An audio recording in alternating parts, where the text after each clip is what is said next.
Andhra Pradesh IT ముఖ చిత్రం మారుతుంది. విశాఖ తీరం ఇప్పుడు ప్రపంచ టెక్నాలజీ దిగ్గజాలకు యుద్ధ భూమిగా మారింది. ఇవాళ విశాఖలో గూగుల్ తన డేటా సెంటర్ కు భూమి పూజ చేసింది.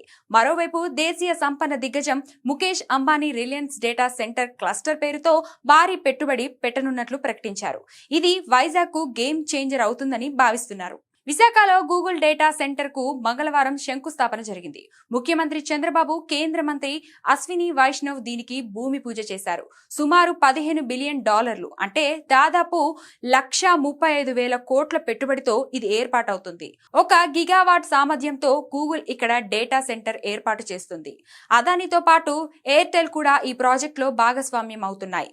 భారత్ లో గూగుల్ చేపట్టిన అతిపెద్ద ప్రాజెక్ట్ ఇదే. గూగుల్ డేటా సెంటర్ కు శంకుస్థాపన జరుగుతున్న సమయంలోనే రిలయన్స్ కూడా విశాఖలో భారీ పెట్టుబడిని అనౌన్స్ చేసింది. $17 బిలియన్ అంటే 1,60,000 కోట్ల పెట్టుబడితో దేశంలోనే అతిపెద్ద డేటా సెంటర్ క్లస్టర్ ను ఏర్పాటు చేయబోతున్నట్లు ప్రకటించింది. దీని సామర్థ్యం 1.5 గిగావాట్లు అంటే గూగుల్ కంటే 0.5 గిగావాట్లు ఎక్కువ. ఈ ప్రకటనతో స్టాక్ మార్కెట్లో రిలయన్స్ షేర్లు 1% మేర లాభపడ్డాయి. రిలయన్స్ ప్లాన్ కేవలం డేటా సెంటర్లకే పరిమితం కాలేదు. ఇది ఒక కంప్లీట్ ఎకోసిస్టమ్. ఈ 1.5 గిగావాట్ల ప్రాజెక్టుకు అవసరమైన భారీ విద్యుత్ కోసం రిలయన్స్ సొంతంగా solar power battery storage system ను కూడా ఏర్పాటు చేసింది. పర్యావరణ హితంగా గ్రీన్ ఎనర్జీతో నడిచే అతిపెద్ద ఏఐ హబ్ గా ఇది నిలవనుంది. భోగాపురం ఎయిర్పోర్ట్ పరిసరాల్లో సుమారు 935 ఎకరాల భారీ విస్తీర్ణంలో ఈ క్లస్టర్ రూపుదిద్దుకుంటుంది. రిలయన్స్ డేటా క్లస్టర్ ప్రాజెక్టుకు 3 దశల్లో పట్టాలెక్కనుంది.